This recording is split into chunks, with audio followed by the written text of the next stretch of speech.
Where'd you get it, Potbelly? Where'd you get it, Potbelly? Hey, Albuquerque. Hey! I had the prosciutto and manchego. Prosciutto and manchego. I had that with Devin. Just technology.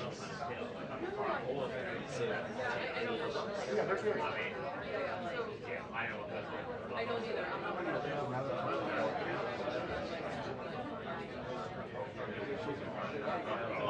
Is it this right?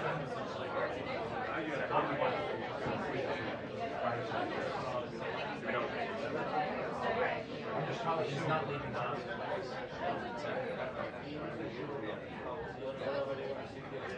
I decided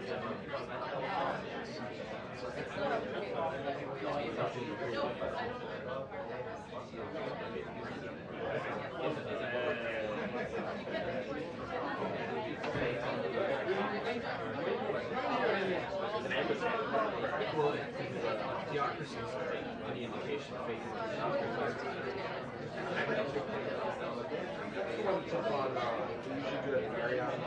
in Warden Park? Hey, come on now. Marriott Warden Park is closed. Yes, it is. It's gone. Oh, not It's the now one, not condo. the big building. It's all condo. The one on Calvert. Oh, you mean the one on the other side of Calvert Street from the Warden Park? That's the one. Yeah. That's not a Marriott. That's a. That's where the Beatles were staying the first night in the United States. Right on Rock Creek. Yes. Oh, Yes. is that right? Yes. The first night they've ever stayed in the United States was. It is. What's it called?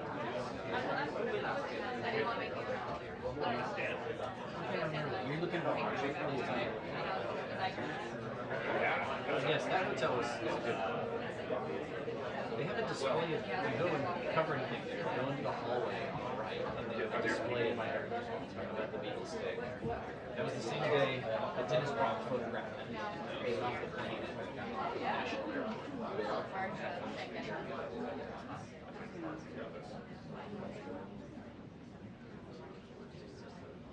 Jim, do you want me to forward you this email?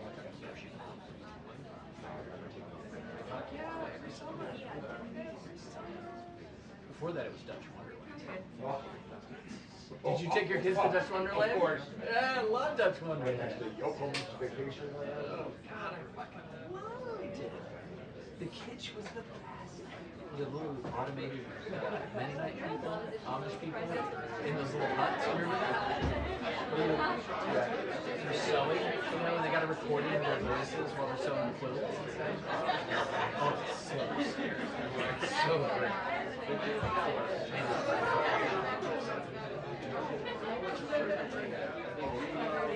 Yeah, if and when you have kids, you're gonna. If and when you have kids, bud. On the shore.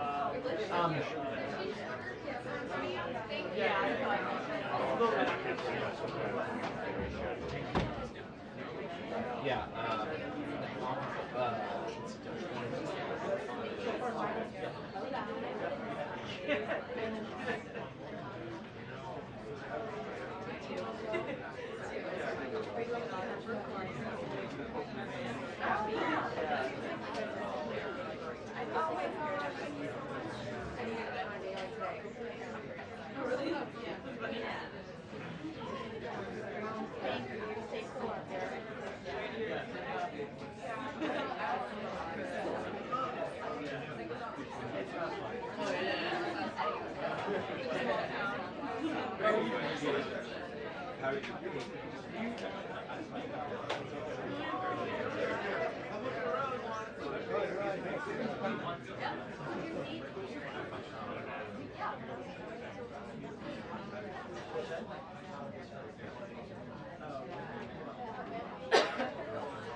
No,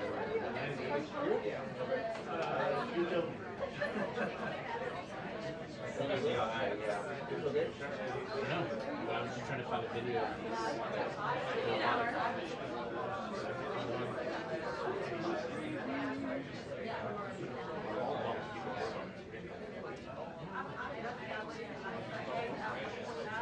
So they have it, they go into these huts.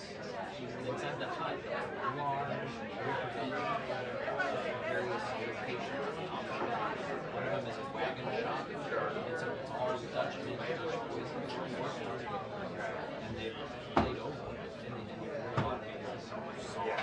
And over it, you hear their conversation. They have conversations and you type them on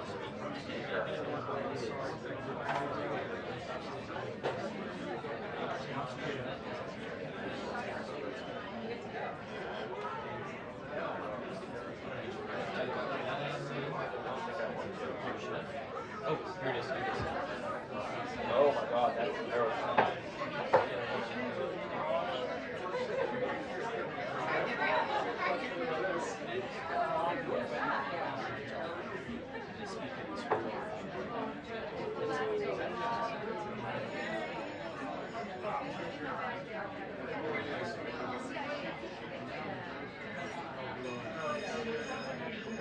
Is that cow on it?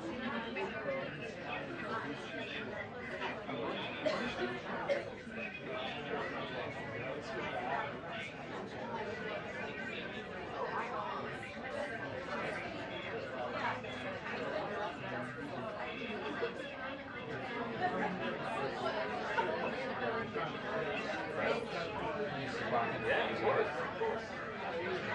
Fourth generation of robots. And this is still open. Gotcha. Oh man, if you have kids and you don't want to spend Six Flags money, you go to Dutch Wars. Question: do they frown upon like early 30s crazy shit? They need all the money they can get. This is you. This is you. Yeah, yeah. That's not very common. Not everything is understandable. Good fact check. My kids love the cars.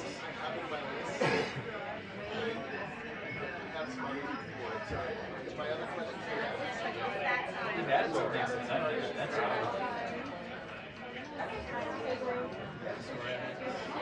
I like it. They made it the same in the video.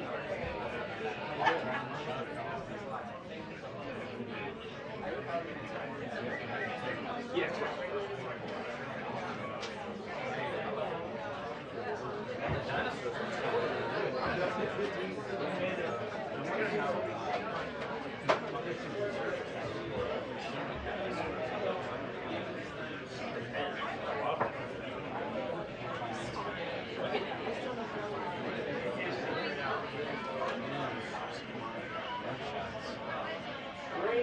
She coming out right at 1.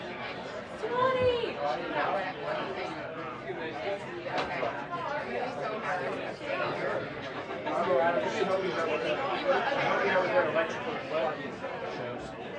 Sure. Dragons, knights, driving Driving night. wet knights.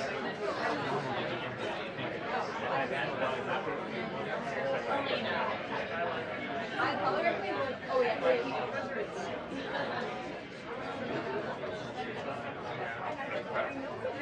Should they? I will go this way. My life was so Your whole world is opened up. it was my life will be demarcated before and after.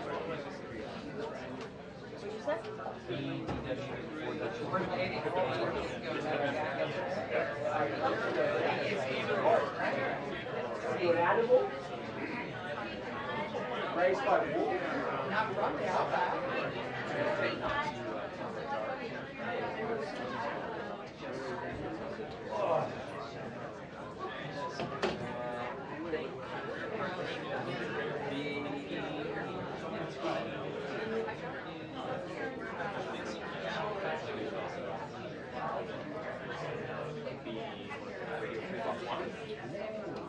they come in contact with so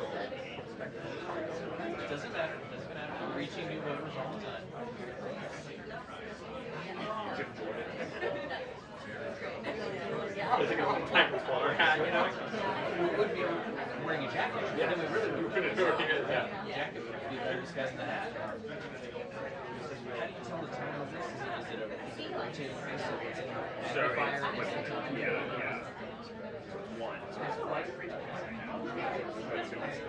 yeah.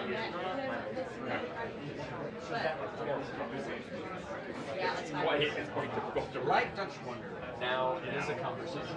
I can read this because it is almost exactly one, and it's right now. I'm trying to read this thing, the time isn't that exact. Give it a twirl. Yeah, because if you can see the letter, But you are given a preview of it, so you can get a ballpark. yeah, you can. I'm kind of launch the line. But you know, there's no Oh, there's no electronics. yeah, it's like Wi-Fi. Yes, it actually did. Yeah, it does actually stay. I had another watch that was sitting with the class. Fall off all the time.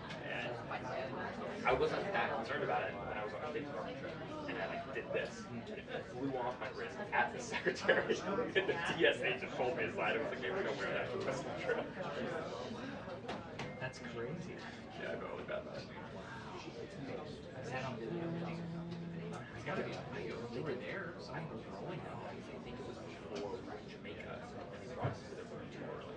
Hi, John. It's Sarah. Good to see you. The White House press briefing room is packed today, and the press office is expecting a lot of questions about the Iranian strikes, as they should, because there was a massive dump of information from the Pentagon today, and also some intelligence that was shared by the president himself on True Social today, specifically about those trucks that were seen in satellite imagery outside of that nuclear site in Fordow, tearing apart Iran's allegations that they were able to move that enriched uranium away from that site several days before those strikes happened. The president saying that's simply just not possible. They are in full court press mode here, trying to push back on that leaked information earlier this week. Then there is also this search for the leaker. The White House hasn't publicly said that they believe this leak came from Capitol Hill. However, they have said that it happened shortly after some information was shared with Congress, and then of course we saw those classified briefings that were delayed shortly after. So they're going to start limiting information, classified information that is shared with Congress, and there might be some questions today about how they'll decide what information that they will limit and how lawmakers will feel about that, because of course Congress has oversight privileges as well. And Deputy AG Todd Blanche, by the way, told Fox News last night, or Ingram, that they are ready to go after and charge really anyone, even if they are a member of Congress, if they in fact this information. A lot to get to here at this press briefing. I think they can wrap up.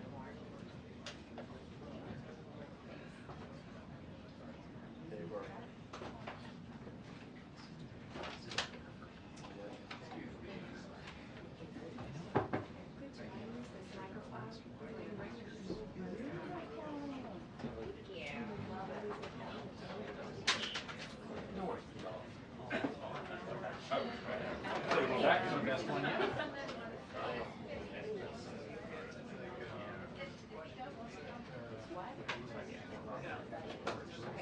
Don't put my nose in. Someone's got to. Because, you know, they found the leak from the Supreme Court.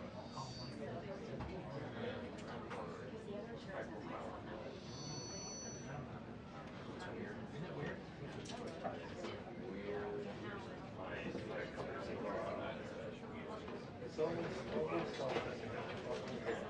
Yeah, but yeah.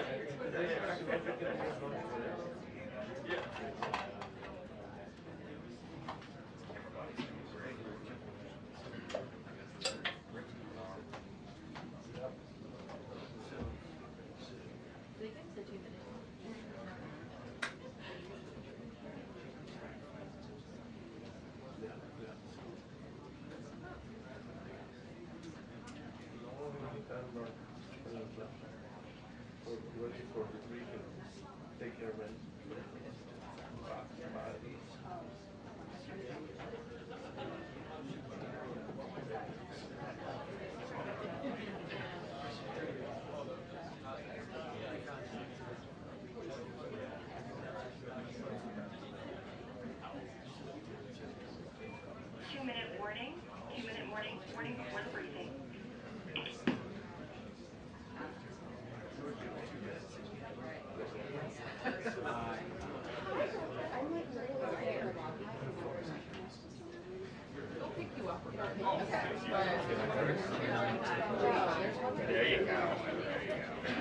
I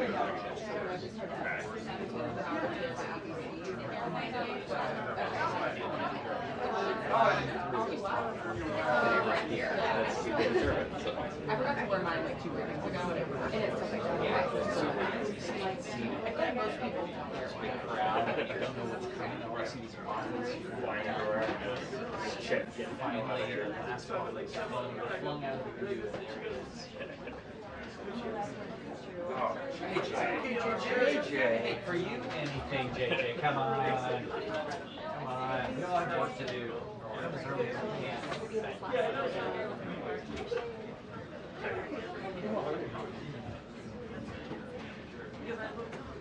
Colin, congratulations on you. Good to see you.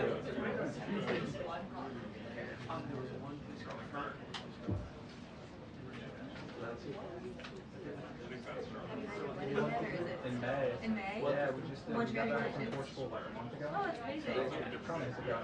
Awesome. So great.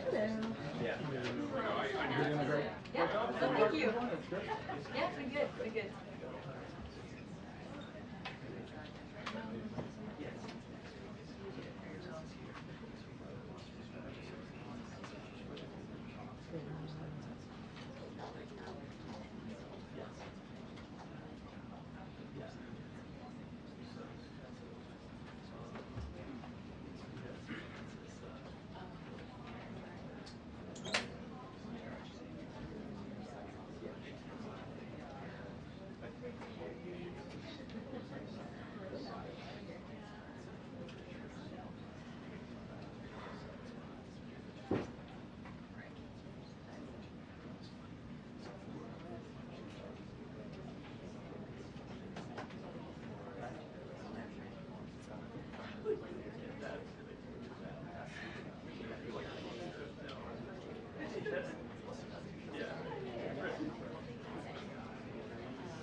Good afternoon, everybody. Good to see all of you.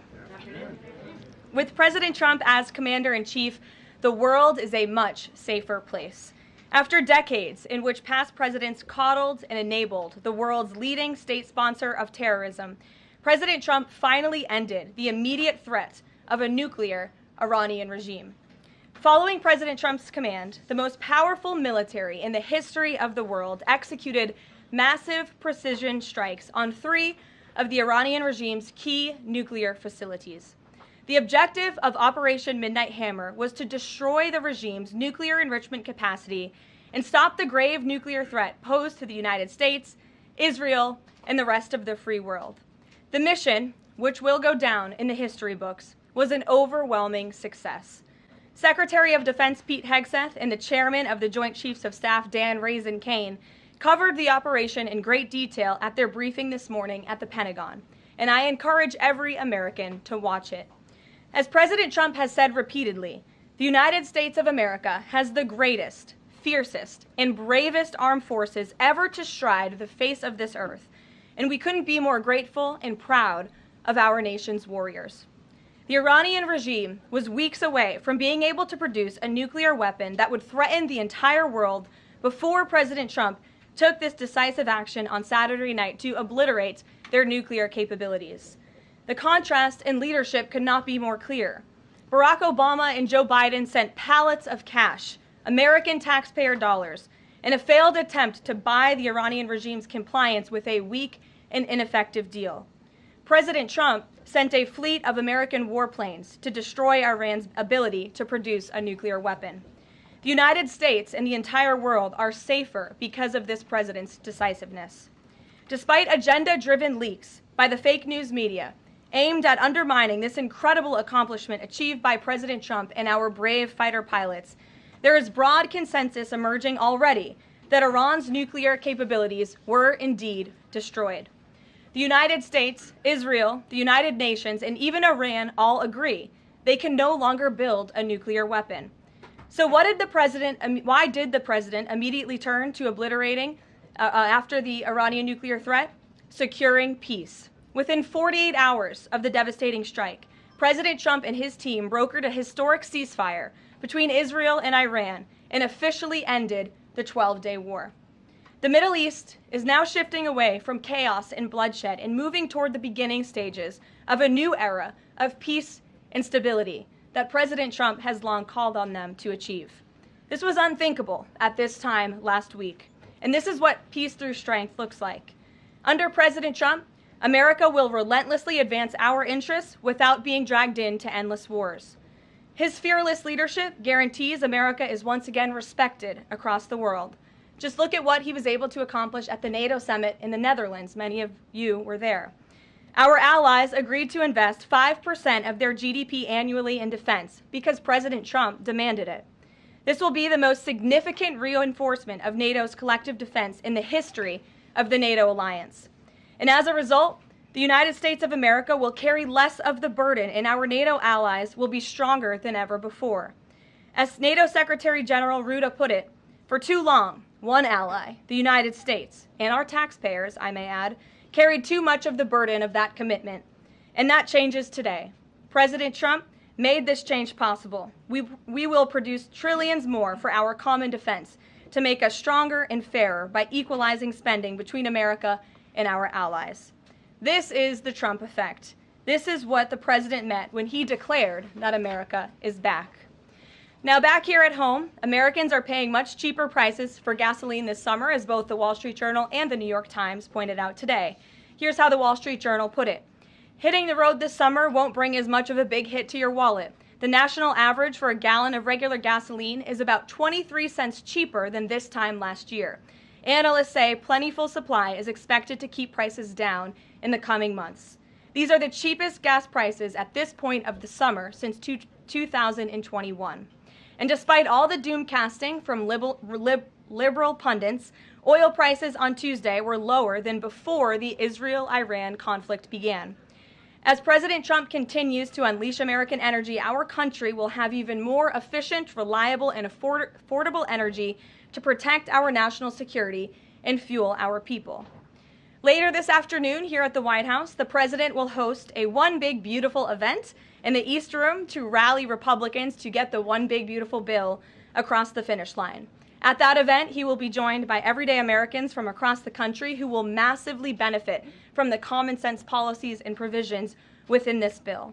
This is the largest tax cut for working and middle-class Americans in history, and it's going to put more money into the pockets of hardworking Americans. Families will see an average increase in take-home pay of more than $10,000 per year. Americans earning between $30,000 and $80,000 per year will see a 15% tax cut. Overtime and tipped workers will save thousands of dollars annually. And our amazing seniors will receive historic financial relief by reducing the tax burden on their Social Security benefits. Simply put, this bill is going to unlock the golden age of America. And we look forward to continuing to work with the Senate and the House to see this bill on the president's desk for signature by Independence Day.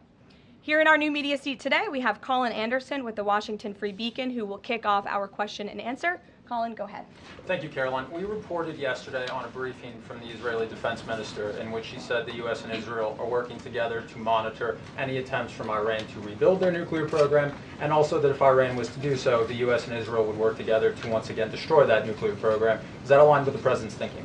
Look, the president, as I said in those opening remarks, Colin, and thanks for being with us today, views the Middle East on its way to peace and prosperity. And the president used strength on Saturday night. The whole world saw that the United States is indeed the most lethal fighting force in the world with those precision strikes on Saturday evening. But the president wants peace. He always has. And right now we're on a diplomatic path with Iran. The president and his team, namely Special Envoy Witkoff, continue to be in communication with the Iranians and especially our Gulf and Arab partners in the region to come to an agreement with Iran. As for our alliance with the State of Israel and that friendship and that partnership between the United States and the State of Israel, I would argue it has never been stronger. And we see a new era in which perhaps some of these Gulf and Arab states can sign on to the Abraham Accords. That was one of the president's most signature accomplishments in his first term, and he'd like to see more of those countries sign on in this second term. And so we look forward to sustaining a long and durable peace in the region, and the president wants to do that through a diplomatic solution. But as he proved on Saturday night, he's not afraid to use strength if we need to do it. Gabe. Thanks, Karoline. The president mentioned in a Truth Social post that no enriched uranium was moved from Fordo. What about the other two sites, Isfahan and Natanz, and how can the president be so sure that no uranium was moved?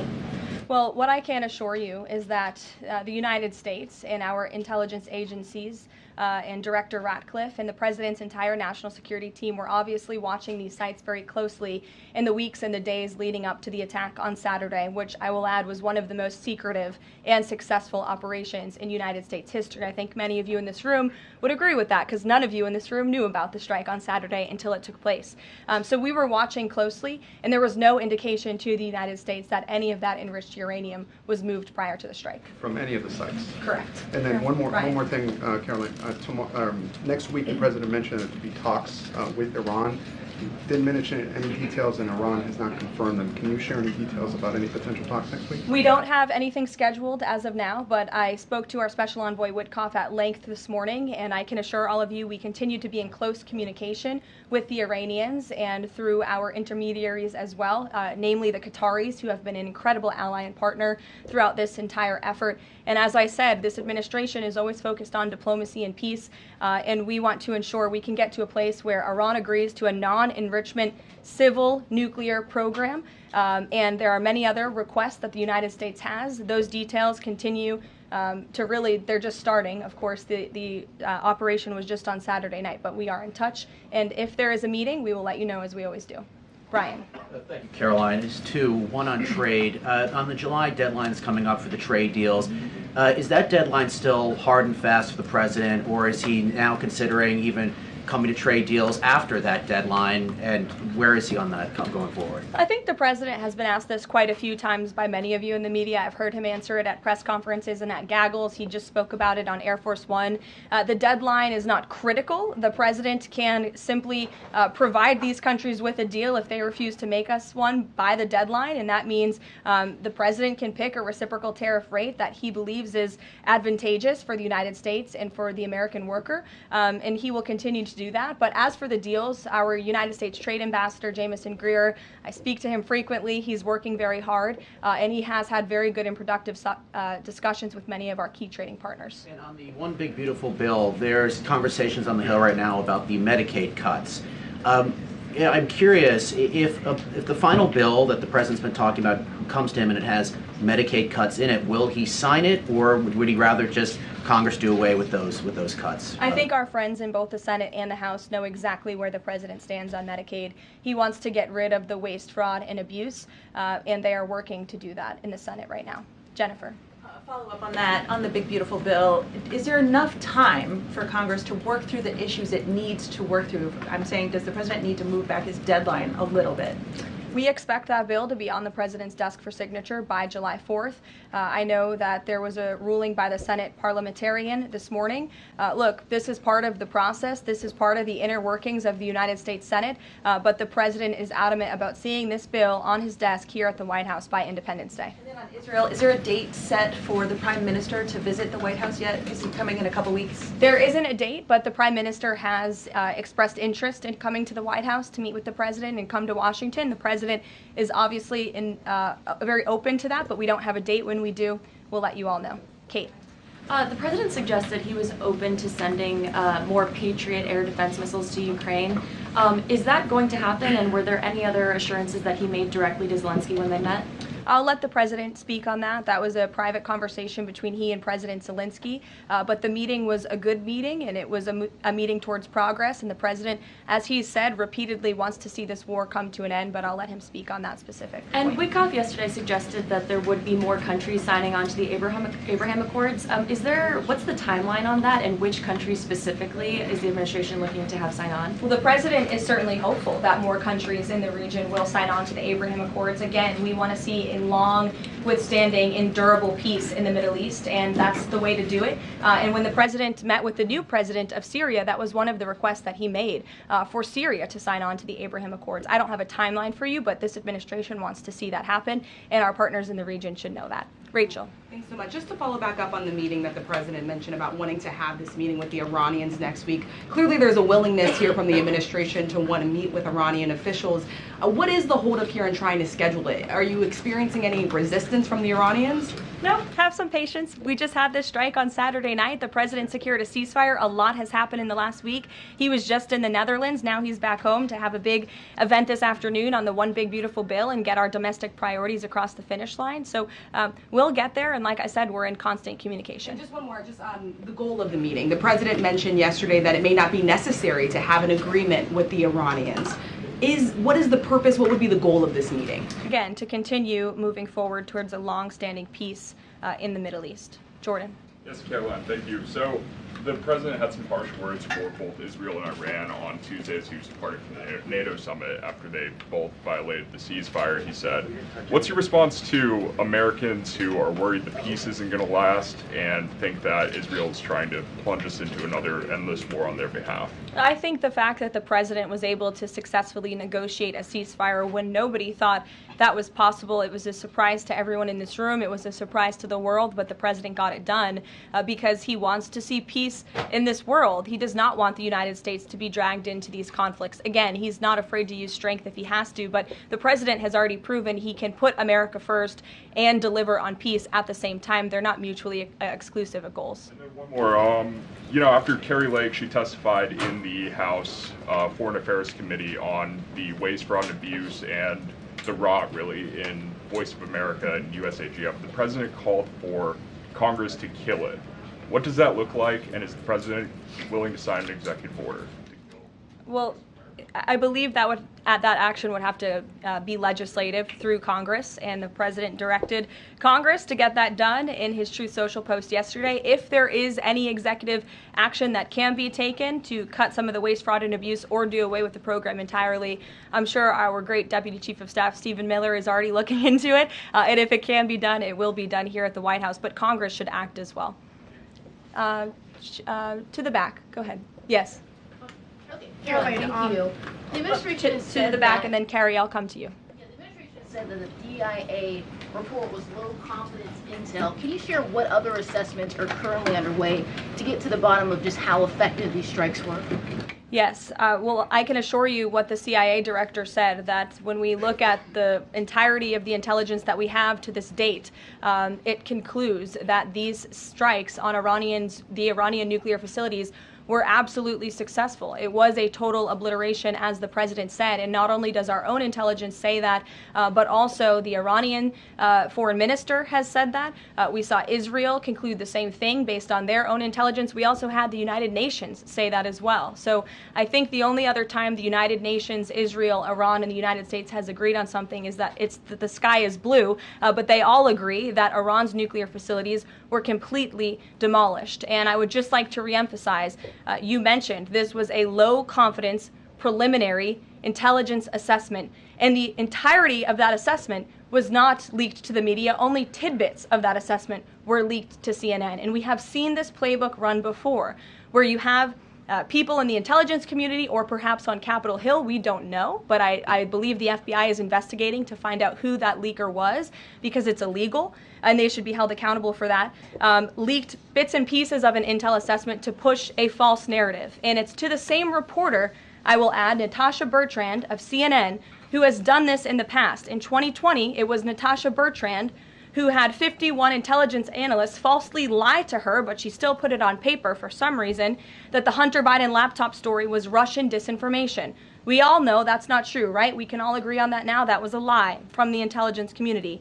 Also in 2020, this same reporter, Natasha Bertrand, wrote that a top intel agency ruled out the man-made lab leak theory of the coronavirus origins. Again, the president was right about that. This reporter wrote a lie from the intelligence community to seek a narrative she wanted to prove, and guess what? We now know that's the truth. Also, in 2024, Bertrand pushed the suckers and losers hoax. She also pushed the fine people hoax, which was taking the president's words purposely out of context. And then last October, and I believe this is notable, Natasha Bertrand published an article in Politico from the intelligence agency. She said that John Ratcliffe was speaking without any evidence when he said Iran was attempting to undermine President Trump's presidential campaign. And then we, of course, found out that was absolutely true. In fact, the Biden administration declassed an intel report which said they had high confidence that Iran had done exactly what Ratcliffe alleged. They did run an influence campaign to hurt President Trump's candidacy. In fact, we know the Iranians tried to take President Trump's life. And so this is a reporter who has been unfortunately used by people who dislike Donald Trump in this government to push fake and false narratives. She should be ashamed of herself. And that's not what reporting is. Journalism is trying to find the facts and the truth. And this week we saw this same reporter being used to push a fake narrative to try to undermine the President of the United States, and more importantly, the brave fighter pilots who conducted one of the most successful operations in United States history. And I think the American people fully know that this operation was a complete and total success. Elizabeth. Thank you, Caroline. The Miami Herald recently published a story saying the Trump administration was targeting migrant foster children. The Trump administration has denounced this as false. Could you clarify the Trump administration's position on protecting migrant children, particularly the 300,000 lost under the Biden administration? Yes, I saw that Miami Herald article yesterday, and I was aghast at the headline. It's egregious to accuse this administration of trying to target foster children. That is not at all what is happening at the Department of Homeland Security. And I learned that the Department of Homeland Security actually tried to work in good faith with this reporter to get this story right, to explain that this administration is trying to protect foster children. We are trying to keep children out of harm's way, even if that means their parents are not law-abiding citizens. We want to protect children, unlike the previous administration, which allowed children to be trafficked and raped, and in some cases killed because of the open border policies. Unfortunately, the Miami Herald just completely degraded themselves with this report, despite having a full list of facts from the Department of Homeland Security. It's another example of fake news. And the May border numbers speak for themselves. Not a single illegal alien was allowed into this country because of this administration's border policies in the month of May. That means not a single child was allowed into this country, possibly with human smugglers or human traffickers. And we know that was happening at the rate of thousands and thousands of children every single month in the previous administration for 4 years. And you didn't see any reporting of that from the Miami Herald, but now they're trying to accuse this administration. And we tried to give them the facts, and they refused to report them. So thank you for bringing that report to light. Aisha. Good to see you again. You too. I know you're looking for You're this. usually on the Hill. I know, I'm here today. I know you're looking for this leaker. Is it your belief, I know you said earlier you're not sure if it's on Capitol Hill or at the Pentagon, but is it your belief that it might be in Capitol Hill, and how confident are you that you'll find this leaker? Well, I'm not personally looking for the leaker. The FBI is looking for the leaker, so you'll have to ask them in the Department of Justice in terms of this investigation. But leaking top secret classified intelligence is a crime, and people need to be held accountable for that crime. Can I just ask you about how you're going to be limiting intel to Congress? What would you say to lawmakers who say they have oversight privileges, they need this information? This administration wants to ensure that classified intelligence is not ending up in irresponsible hands, and that people who have the privilege of viewing this top secret classified information are being responsible with it. And unfortunately, clearly, someone who had their hands on this, and it was a very few people, few number of people in our government who saw this report, that person was irresponsible with it, and we need to get to the bottom of it, and we need to strengthen that process to protect our national security and protect the American public. Mary Margaret, go ahead. Thank you, Caroline. Sure. You just laid out a lot of different stories about disinformation that Natasha, excuse me, that Natasha Bertrand had pushed during her time at Politico and at CNN. Why would any member of the Trump administration leak anything to her? Well, again, as I just said, we're investigating who that leaker was. It could have been someone in the intelligence community, or it could have been someone on Capitol Hill who had access to this document. The FBI is searching for that person. Go ahead. Thanks, Karoline. The president was And obviously... clearly it was done to undermine the president, to answer your question. And I'm sorry, I really wanted to follow up on that really quickly. Before the strikes on Iran, we saw a number of other leaks about Tulsi Gabbard, the Vice President Vance. Is there an effort to divide the president's team when it comes to these leaks and which reporters they choose? I do believe there's an effort on the outside of this building to try to divide the president's team on the inside, and sometimes you have to look at these headlines and laugh, because I've been in meetings where I know these things are absolutely not true. And again, we do our best here, I believe, to try to push back and correct the record with all of you, but there is fake reporting. That's just the reality of this country, unfortunately. But I can assure you the president's team is strong, especially the national security team. Everyone is very proud of the president, of our commander-in-chief, and of our military for this successful operation that took place on Saturday night. Thanks, Caroline. The President was obviously very pleased with getting his NATO allies to increase defence spending. He's made the same demands of Asia-Pacific allies of the United States, including Australia, where I'm from. How does the NATO result impact negotiations with Asia-Pacific allies? Does it, for say, strengthen the President's resolve to say, well, you know, our NATO allies have done it, now you need to do it too?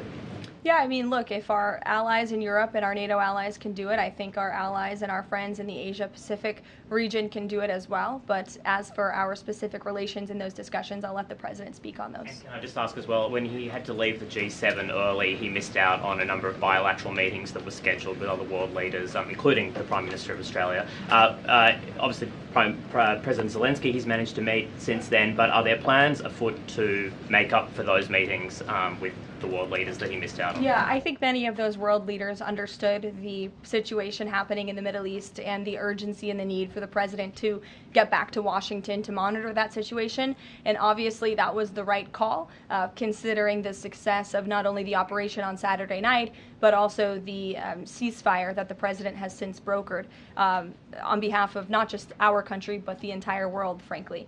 But he has made up a couple of those meetings, and he has had direct phone calls with some of those leaders he was supposed to meet with as well. Not all. Ed. Oh yeah, thanks, Caroline. So to clarify on trade, so what happens to the countries other than China on July 9th? That's a decision for the president to make, and I will let him make it. Okay, and secondly, so now that oil is just about upper $60s a barrel, when's the administration going to start refilling the Strategic Petroleum Reserve? That's, again, a decision for the president to make and our Secretary of Energy. There's no imminent plans to do that, from what I understand. But as you have seen with the plummeting of oil prices in this country, it's because this president and our Department of Energy have really tapped into our resources here, and we have an increase of supply, unlike the previous administration that totally hampered our domestic energy efforts, but totally robbed and drained our strategic petroleum reserves. So when the time is right, the president will make that decision. But right now, we are utilizing the resources that God blessed us with right here in our country to produce energy for our people. You know, one more if I could, on the One Big Beautiful Bill, does the president believe the parliamentarian of the Senate should be removed? I haven't spoken to him about that, and I'll let him speak on it. However, again, he knows this is part of the process and the inner workings of the Senate, and he wants to see this bill done, and he remains very much engaged in these conversations and in this process with lawmakers in both the Senate and the House side, and the whole White House does as well.